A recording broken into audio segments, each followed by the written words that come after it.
கேரளத்து பெண்கள் குலதெய்வமா மதிச்சு வழிபடுற சக்குளத்துக்காவு பகவதி அம்மன் கோயில் கேரளத்துல கோட்டை அமர்களை இருக்கு. இங்க இருந்து பிடிமண் எடுத்துட்டு வந்து வீடு கட்டுற பணியை துவக்குனா தடங்களின்றி அந்த பணி நடக்கிறதோட புது வீட்டுல செல்வமும் பெருகுன்றது நம்பிக்கை. தற்போது கோயில் இருக்கிற பகுதி ஒரு காலத்துல காடா இருந்துச்சு. ஒரு நாள் வேடன் ஒருத்தன் தன்னோட மனைவியோட காட்டுக்கு விறகு வெட்ட வந்தபோது ஒரு பாம்பு சீறி நின்னுச்சு.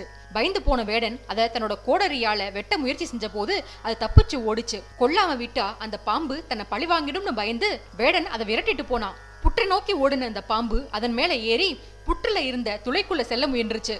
அப்போ வேடன் அதை வெட்டினான். ஆனா பாம்பு வெட்டுப்படவே இல்ல. அது வேடனோட வெட்டில இருந்து தப்பிச்சு புற்றுக்குள்ள போயிடுச்சு. கொஞ்ச நேரத்துல புற்றுல இருந்து ஒரு தண்ணீர் ஊற்று கிளம்புச்சு.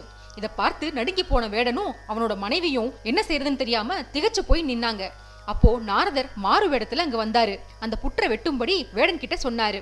வேடனும் புற்றை வெட்டுனான். அப்போ அந்த ஊற்றுல இருந்து வந்த தண்ணி